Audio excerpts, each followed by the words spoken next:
North east Delhi के areas में जो है, जो वहाँ की असम्बलीज़ हैं, तो वहाँ पर मैं ग्राउंड पर गया, वहाँ के स्टेक होल्डर से मुलाकात किया। एजुकेशन के सेक्टर में ख़ासकर सीलमपुर, मुस्तफ़ाबाद वह इलाका जो है बहुत पीछे है।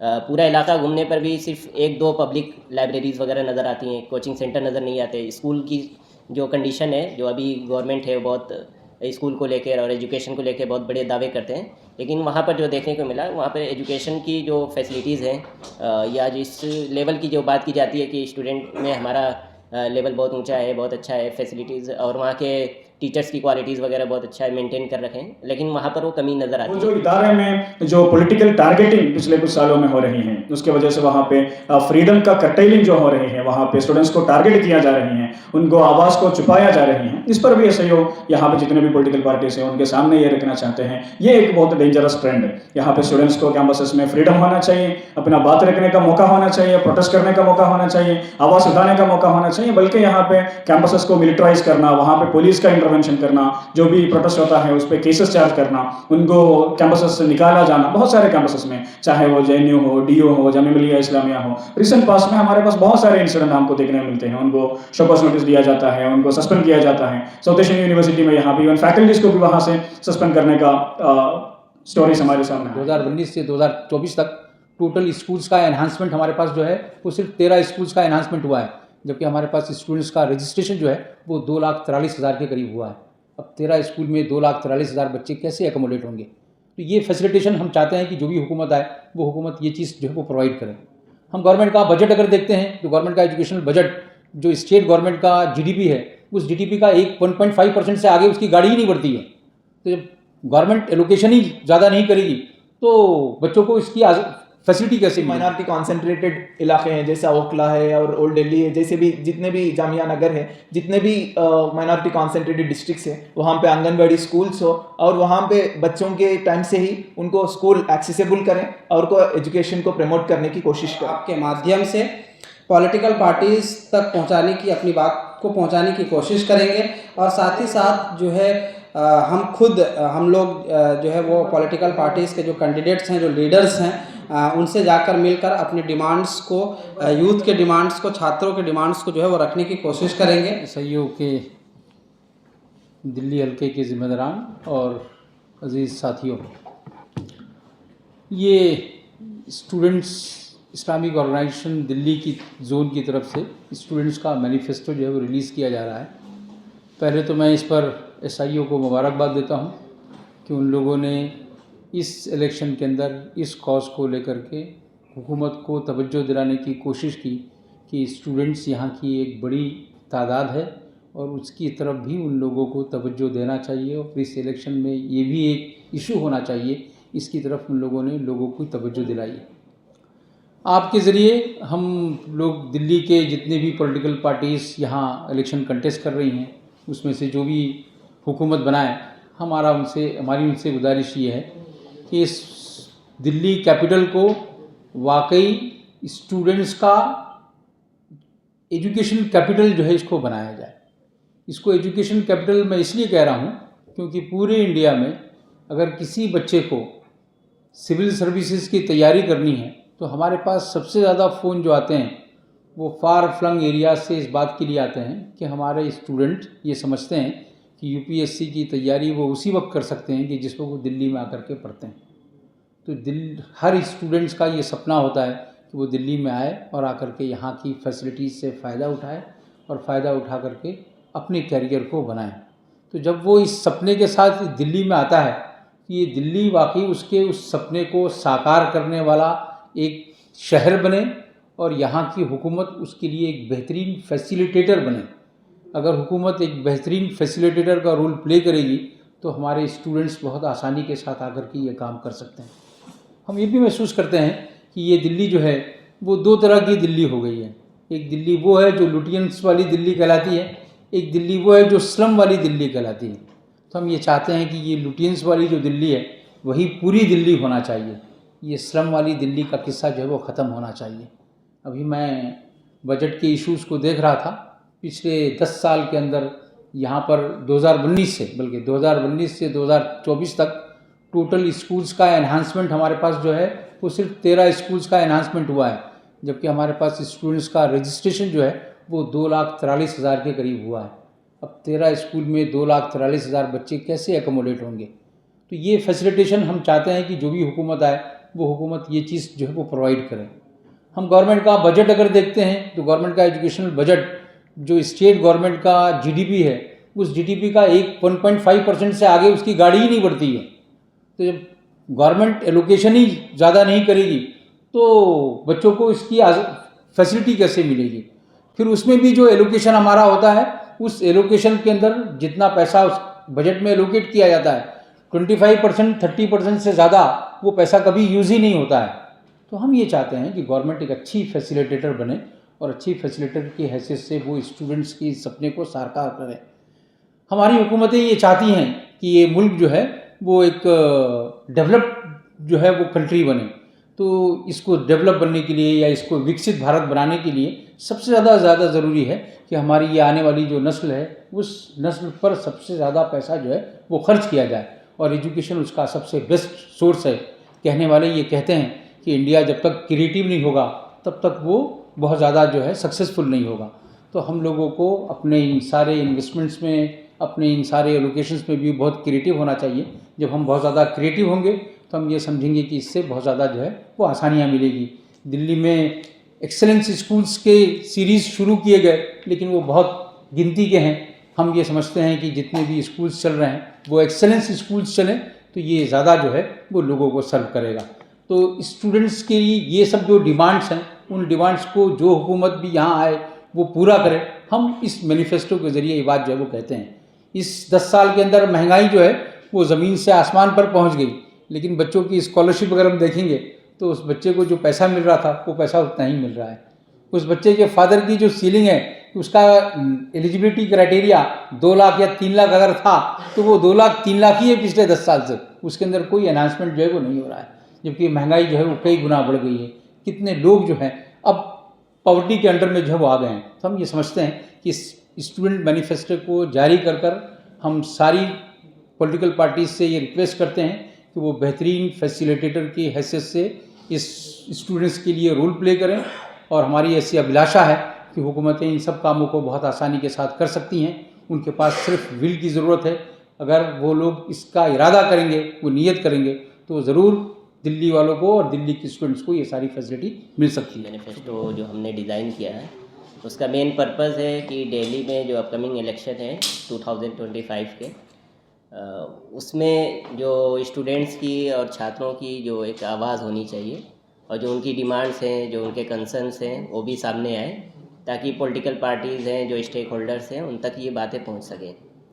तो हमने कोशिश की है कि ख़ासकर यूथ और स्टूडेंट्स के जो इश्यूज़ हैं उनको हाईलाइट किया जाए। और इसमें बेसिकली 4 टाइप के हमने इश्यूज़ को मतलब रेस किया है। उसमें पहला है एजुकेशन। एजुकेशन में कई सारी चीज़ें हमने डिटेल्स में मैनिफेस्टो में दर्ज की हैं।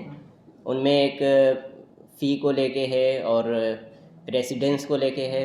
इसी तरीके से जहाँ पर स्कूल्स वगैरह की कमी है, हमारी ये डिमांड है कि वहाँ पर स्कूल का एक्सपेंशन किया जाए।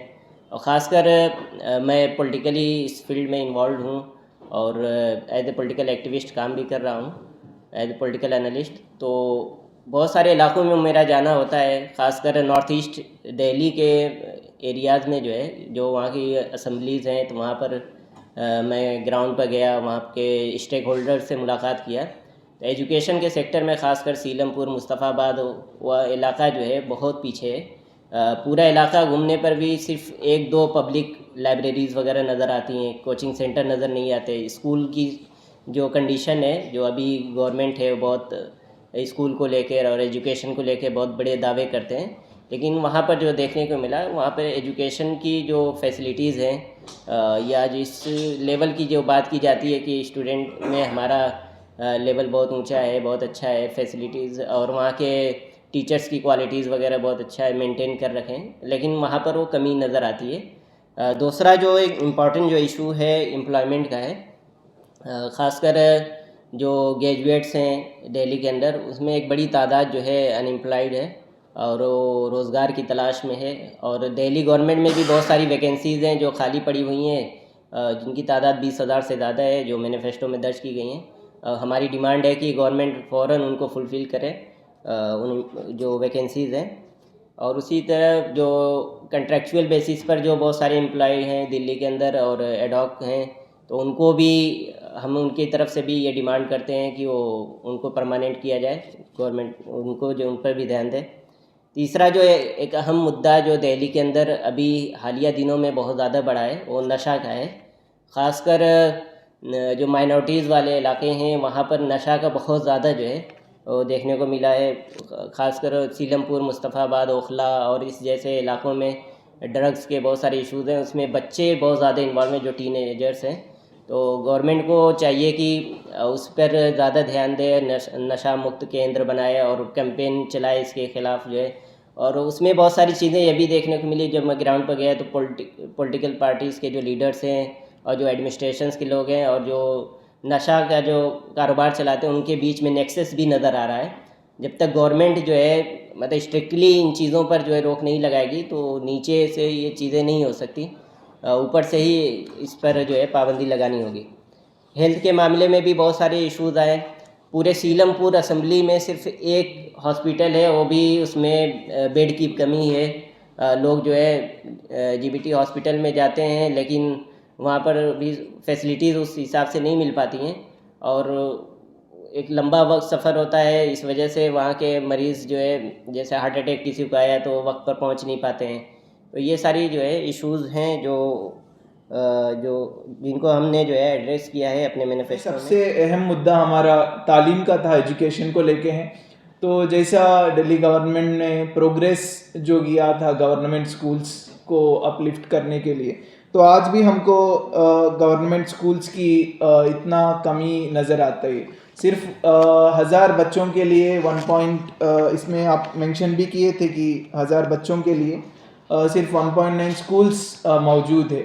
तो ये स्कूल्स को और अपग्रेड करना, जहाँ जहाँ भी स्कूल फैसिलिटीज़ नहीं है वहाँ पे एक्सेसिबिलिटी करना है। जैसा हमारे सामने अभी भी बातें बताए थे कि कहाँ कहाँ हमको लैब्स है, हर जगह वहाँ पे स्कूल्स को अपग्रेड करना। उसके साथ साथ स्कूल एजुकेशन जो है, एजुकेशन एक पब्लिक कमोडिटी है। जब हम पब्लिक कमोडिटी बोलते हैं तो वो सारा पब्लिक सेक्टर के अंदर रहना चाहिए। आज हम देखने को दिल्ली के अंदर इतने बड़े बड़े स्कूल्स देखते हैं जहाँ फीस कॉरपोरेट लेवल का फीस है। तो एक एजुकेशन को कमर्शियलाइज करना फीस के तहत और उसके अंदर इनइक्वालिटी बिल्ड करना उसके अंदर, क्योंकि जो गरीब है, गरीब तो वो स्कूल में पढ़ा नहीं सकता और जो अमीर है, अमीर के बच्चे ही सिर्फ वो एजुकेशन को हासिल करते हैं। तो एक इक्वालिटी ऑफ एजुकेशन के लिए एक इनइक्वालिटी को कंट्रीब्यूट करना कमर्शियलाइजेशन के तहत, इन चीज़ों को एड्रेस करते हुए दिल्ली गवर्नमेंट ने फी कैपिंग पे एक्शन लेना चाहिए। उसके तहत नर्सरी टू ग्रेजुएशन तक पब्लिक कमोडिटी बनाना है एजुकेशन को। ये पूरा फ्री रहना चाहिए हर एक को, कि एक पब्लिक कमोडिटी बनना चाहिए, हर एक को फ्री एक्सेसिबल एजुकेशन होना चाहिए। उसके साथ साथ और बड़ा मसला ये था कि प्यूपिल टीचर रेशियो जो है गवर्नमेंट स्कूल्स के अंदर, ऑल इंडिया अगर देखेंगे तो 24 स्टूडेंट्स के लिए एक टीचर का 24:1 प्यूपिल टीचर रेशियो है, लेकिन दिल्ली के अंदर 39:1 है, तो सबसे ज़्यादा है। तो इसको भी एड्रेस करते हुए जितने भी गवर्नमेंट वैकेंसीज हैं उसको फुलफिल करें और गवर्नमेंट सेक्टर को और एनहांस करें ताकि एजुकेशन सबके लिए एक्सेसिबल हो। उसके साथ साथ स्कॉलरशिप्स की भी बात यहाँ करना ज़रूरी है, क्योंकि स्टेट भी अपने लिहाज से सेंट्रल के जो भी स्कॉलरशिप्स है उसके अलावा मार्जिनलाइज कम्युनिटीज़ के लिए, क्योंकि अगर हम ग्रॉस एनरोलमेंट देखेंगे तो सबसे ग्रॉस एनरोलमेंट रेट मुस्लिम्स के अंदर डिक्रीज्ड है 90% when compare to other communities. Whereas अगर हम एजुकेशन का एनरोलमेंट की बात करें तो सबसे SC, STs एंड मुस्लिम्स का ओवरऑल एजुकेशन एनरोलमेंट दिल्ली के अंदर देखेंगे तो सबसे कम इन 3 कम्युनिटीज़ का पाया जाता है। तो गवर्नमेंट से हमारा ये भी डिमांड रहेगा, जो भी गवर्नमेंट आता है उनको हम ये डिमांड की शक्ल में देखेंगे कि स्कॉलरशिप्स के लिए खासकर मार्जिनलाइज्ड कम्युनिटीज़ को स्कॉलरशिप्स प्रोवाइड करें ताकि उनका एनरोलमेंट बढ़े और उसके साथ साथ उनकी एक्सेसिबिलिटी के लिए हर जगह हर मोहल्ला में एक गवर्नमेंट स्कूल्स को एनहांस करें। उसके साथ साथ जितने भी माइनॉरिटी कॉन्सेंट्रेटेड इलाके हैं जैसा ओखला है और ओल्ड दिल्ली है, जैसे भी जितने भी जामिया नगर है, जितने भी माइनॉरिटी कॉन्सेंट्रेटेड डिस्ट्रिक्ट्स है, वहाँ पे आंगनबाड़ी स्कूल्स हो और वहाँ पे बच्चों के टाइम से ही उनको स्कूल एक्सेसिबल करें और को एजुकेशन को प्रमोट करने की कोशिश करें। उसके अलावा और एक अहम इम्पॉर्टेंट जैसा भाई ने बताया था नशा मुक्त दिल्ली कि नियरली 49,000 केसेस 2018-19 के अंदर ड्रग्स के अंदर पाए गए थे। तो ड्रग फ्री कैपिटल को दिल्ली को बनाने के लिए नशा मुक्त दिल्ली का एक कैंपेन बनाए और उसके तहत strict actions anti drug law का स्ट्रिक्ट एक्शन भी हो। उसके साथ साथ रिहैबिलिटेशन सेंटर्स हो जहाँ जहाँ भी ड्रग्स सप्लाई हो रहे हैं उस पर स्ट्रिक्ट बैन हो और स्टूडेंट्स कॉलेजेस जितने भी इसके अंदर इन्वॉल्वमेंट हो रहे हैं उनके अंदर उसको प्रोहिबिट करें ड्रग्स को सेल को और उनको जागरूक करें इन चीज़ों से कि ड्रग्स के एडिक्शंस कितने ख़तरनाक है। हम दिल्ली के सरकार के साथ साथ जो भी आने वाली सरकार है उनके साथ साथ दिल्ली की सोसाइटी को आवाम को भी ये बात बताना चाह रहे हैं कि ड्रग फ्री से कितने ही ड्रग्स से कितने ही फैमिलीज अपने खो रहे हैं। तो फैमिलीज को रिवाइव करने के लिए ऐसे सिनारियो रिपीट ना करने के लिए हर कोई इसमें हिस्सा लें और एक ड्रग फ्री दिल्ली को हम देखने की ख्वाब को मुकम्मल करने की कोशिश करें। इसके अलावा जो हेल्थ सेक्टर के एक्सेस की भी जो भी बात किए गए थे, फ्री हेल्थ केयर हमारा होना चाहिए, हर एक को एक्सेसिबल होना चाहिए हेल्थ सेक्टर और हर एक को राइट टू हेल्थ जैसा हमारा कॉन्स्टिट्यूशनल राइट है उसके तहत हेल्थ एक फंडामेंटल बुनियादी के तौर पर हर कोई को अवेलेबल होना चाहिए। और उसके अलावा सबसे अहम इम्पॉर्टेंट चीज़ इसके अंदर अगर हम देखेंगे तो जितना भी डिस्क्रिमिनेशन मेडिकल फील्ड्स के अंदर हुआ था, रैगिंग जो भी हो रहा है मेडिकल कॉलेजेस के अंदर और बाकी डिस्क्रिमिनेशन हो रहा है इस्लामोफोबिया के तहत, तो इसके ख़िलाफ़ एक डिस्क्रिमिनेशन लॉ को एटलीस्ट स्टेट गवर्नमेंट अपने ड्राफ्ट के अंदर शामिल किए। जितना भी डिस्क्रिमिनेशन मार्जिनलाइज कम्युनिटीज़ खासकर माइनॉरिटीज़ को हो रहा है इसके अंदर प्रिवेंट करने के लिए और हायर एजुकेशंस में इसको एक्सेसिबल बनाने के लिए एक एंटी डिस्क्रिमिनेशन लॉ को स्टेट गवर्नमेंट लेके आए। यहाँ पे 2026 दिल्ली असेंबली इलेक्शन को सामने रखते हुए एसआईओ ने जो मैनिफेस्टो बनाया उसको रिलीजिंग सेरेमनी उसका प्रेस मीट यहाँ पे जारी है। उस पर हमने गवर्नमेंट के सामने या यहाँ के पॉलिटिकल पार्टीज़ के सामने जो भी चीज़ें हमने बताना चाहते हैं, जो भी चीज़ें रखना चाहते हैं, उसके बारे में बहुत सारी चीज़ें यहाँ पे ऑलरेडी आपके सामने आई हैं। ये मैनिफेस्टो का एक मुख्तसर तारुफ गालिब ने आपके सामने रखे हैं और कुछ डिमांड्स रोशन भाई ने भी रखे। ब्रदर आसिफ जिस तरह बात रखे उस हिसाब से जो दिल्ली के बारे में जब हमने सोचते हैं, दिल्ली हमारे लिए एक बहुत बड़ा एक स्टूडेंट हब भी है। बहुत बड़े बड़े यूनिवर्सिटीज़ यहाँ पे हैं, बहुत बड़े तादाद में पूरा मुल्क से लोग यहाँ पे, पूरा देश से लोग यहाँ पे आते हैं। यहाँ पे 2 साल 3 साल वो लोग यहाँ पे रहते हैं, अपना पढ़ाई करते हैं। इनके जो ज़रूरियात हैं, इनका जो डिमांड्स है, इनका जो रिक्वायरमेंट्स हैं, नीड्स है, उसको सामने रखते हुए भी कुछ डिमांड हमने ये मैनिफेस्टो में शामिल किया है। जिस तरह आसिफ भाई ने बताया, हम भी जानते हैं यहाँ पे दिल्ली में जब भी इलेक्शन होता है उसमें पावर डिवीज़न का एक बड़ा मसला होता है। जब स्टेट गवर्नमेंट बोलते हैं ये सेंट्रल गवर्नमेंट के ऊपर है, सेंट्रल गवर्नमेंट हमेशा ये ब्लेम करते हैं ये स्टेट गवर्नमेंट का ऊपर है। ये सेम चीज़ यहाँ पे जो एजुकेशन इंस्टीट्यूशन है उनके लिए भी ये चीज़ अप्लीकेबल होता है। बहुत सारे इदारे सेंट्रल गवर्नमेंट का है, सेंट्रल यूनिवर्सिटीज़ हैं, जामिया मिलिया इस्लामिया हो, दिल्ली यूनिवर्सिटी हो या जवाहरलाल नेहरू यूनिवर्सिटी हो, साउथ एशियन यूनिवर्सिटी हो, इस तरह बहुत बड़े बड़े इदारे सेंट्रल गवर्नमेंट का हैं। लेकिन जो स्टूडेंट्स यहाँ पर रहते हैं, अगर आज हमने जो स्टूडेंट लोकेलिटी को अगर जाके देखें, मैं समझता हूँ हमने हैरान होगा जो सिचुएशन में उनका रहना पड़ रही है। ख़ासतौर पर दिल्ली यूनिवर्सिटी, जामिया मिलिया इस्लामिया 100% स्टूडेंट्स के लिए हॉस्टल फैसिलिटी प्रोवाइड नहीं करते हैं। बहुत बड़े तादाद में स्टूडेंट्स को बाहर रहना पड़ता है, उनको अपने किराए पर रहना पड़ता है। उसका जो लोकेलिटीज़ का जो हाइजीन है, वहाँ पे जो रेंट का मसला है, वहाँ पे जो हेल्थ का मसला है, वहाँ पे जो फैसिलिटीज़ उनको प्रोवाइड कर रही हैं। हमने क्लेम करते हैं, आज गवर्नमेंट क्लेम करते हैं हमने बहुत बड़े एक मुल्क है, बहुत डेवलप्ड मुल्क है, लेकिन वो जो मुल्क में सबसे आला तालीम, सबसे इम्पोर्टेंट नेशनल इम्पोर्टेंट इंस्टीट्यूट का जो आसपास में जो गलियों पे हमने अगर जाके देखें तो मैं समझता हूँ वो बहुत पुअर कंडीशन में हमारा स्टूडेंट्स को रहना पड़ता है।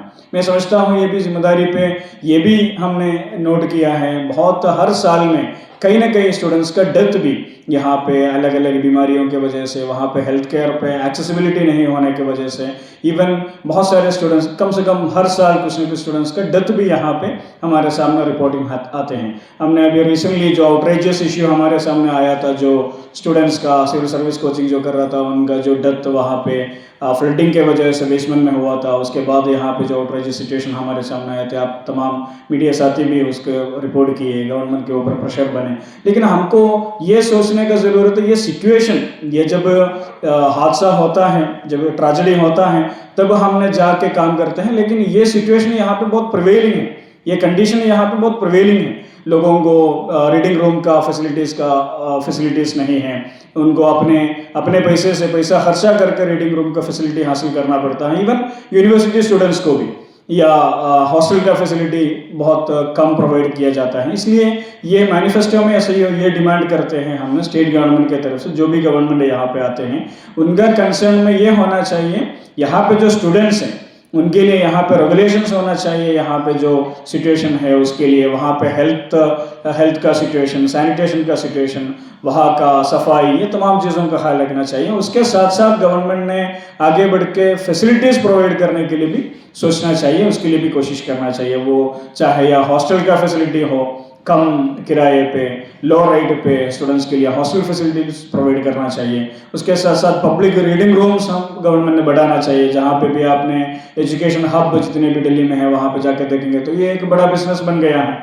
वहाँ पे पैसा दे के आपको एक दिन में बैठ के पढ़ाई करना पड़ता है, वो सिचुएशन नहीं होना चाहिए। गवर्नमेंट की तरफ से public reading rooms, public libraries बनाना चाहिए, वहाँ पे बहुत कम रेंट पे या विदाउट फीस स्टूडेंट्स को पढ़ने का मौका होना चाहिए। उसके साथ साथ एक और डेंजरस ट्रेंड हमारे सामने है, वो ऐसे ये नोट करना चाहते हैं, वो जो इदारे में जो पॉलिटिकल टारगेटिंग पिछले कुछ सालों में हो रही है, उसके वजह से वहाँ पे फ्रीडम का कर्टेलिंग जो हो रही है, वहाँ पे स्टूडेंट्स को टारगेट किया जा रही है, उनको आवाज़ को छुपाया जा रही है। इस पर भी SIO यहाँ पे जितने भी पॉलिटिकल पार्टीज हैं उनके सामने ये रखना चाहते हैं। ये एक बहुत डेंजरस ट्रेंड है। यहाँ पे स्टूडेंट्स को कैंपसेस में फ्रीडम होना चाहिए, अपना बात रखने का मौका होना चाहिए, प्रोटेस्ट करने का मौका होना चाहिए, आवाज़ उठाने का मौका होना चाहिए, बल्कि यहाँ पे कैंपसेस को मिलिटराइज करना, वहाँ पे पुलिस का इंटरवेंशन करना, जो भी प्रोटेस्ट होता है उस पर केसेस चार्ज करना, उनको कैंपसेस से निकाला जाना, बहुत सारे कैंपसेस में, चाहे वो JNU हो, DU हो, जामिया मिलिया इस्लामिया हो। रिसेंट पास में हमारे पास बहुत सारे इंसिडेंट हमको देखने को मिलते हैं, उनको शोकॉज नोटिस दिया जाता है, उनको सस्पेंड किया जाता है। साउथ एशियन यूनिवर्सिटी में यहाँ पे इवन फैकल्टीज को भी वहाँ से सस्पेंड करने का स्टोरीज हमारे सामने आए हैं। ये एक सिचुएशन को मैं समझता हूँ यहाँ पे जो पॉलिटिकल पार्टीज हैं, यहाँ पे कैंपसेस में डिसेंट का, कैंपसेस में प्रोटेस्ट का, डिसेंट का, आवाज़ रखने का, बात रखने का, डिस्कशन करने का, ये एक ओपन डेमोक्रेटिक एटमॉस्फेयर बाकी रखने के लिए भी यहाँ का पॉलिटिकल पार्टी सीरियसली लेना चाहिए, उस पर भी उनका एजेंडा होना चाहिए। इसके साथ साथ एक आखिरी पॉइंट हमने आपके सामने या मैनिफेस्टो में शामिल किया है, पॉलिटिकल पार्टीज के सामने रखना चाहता हूँ, वो एम्प्लॉयबिलिटी का है। जाहिर सी बात है, एजुकेशन बहुत एम्प्लॉयमेंट से बहुत जुड़े हुए चीज़ हैं, इसलिए एम्प्लॉयबिलिटी हमारा जो स्टूडेंट्स यहाँ के सबसे टॉप मोस्ट इंस्टीट्यूट से पढ़ के निकल रहे हैं, ग्रेजुएशन कर रहे हैं, पोस्ट ग्रेजुएशन कर रहे हैं, उनका एम्प्लॉयबिलिटी का कंडीशन कैसे है, इस पर भी गवर्नमेंट को बेरोजगारी यहाँ पे हर इलेक्शन में उसका बड़ा चर्चा होता है। ये इलेक्शन में भी गवर्नमेंट के सामने हमने ये रखना चाहते हैं, इस पर गवर्नमेंट तवज्जो देना चाहिए। खासतौर पर यहाँ पर भी बात आई, ये कॉन्ट्रैक्चुअल लेबर, जितने भी यूनिवर्सिटीज़ हैं यहाँ पे, हर यूनिवर्सिटी में गेस्ट लेक्चर का, कॉन्ट्रैक्चुअल लेक्चर का ये एक सिलसिला जारी रहता है। कभी भी पोस्ट फिलअप नहीं करते हैं, कभी भी परमानेंट पोजीशंस फिलअप नहीं करते हैं। वो जाहिर सी बात है, उसको बहुत सारे हमारा क्वालिफाइड स्टूडेंट्स का अपॉर्चुनिटीज़ वहाँ पे मिस हो रही हैं, उनको वहाँ पे वेट करना पड़ रही हैं, उनको अपॉर्चुनिटीज़ नहीं मिल रही हैं। इसलिए गवर्नमेंट, जो भी गवर्नमेंट आते हैं, तमाम पॉलिटिकल पार्टीज़ इस पर तवज्जो देना चाहिए। गवर्नमेंट का जितने भी यूनिवर्सिटीज़ और भी जितने भी गवर्नमेंट पोजीशन में जितने भी अपॉर्चुनिटीज़ हैं, वैकेंसीज़ हैं, उसको फिल करना चाहिए। उसके साथ साथ एम्प्लॉयबिलिटी अपॉर्चुनिटी, जॉब क्रिएशन के तरफ भी गवर्नमेंट तवज्जो देना चाहिए। ये एसईओ का मैनिफेस्टो में ख़ासतौर पर हमारा सेंट्रल यूनिवर्सिटीज़ को सामने रखते हुए एसईओ का चंद डिमांड है। शुक्रिया।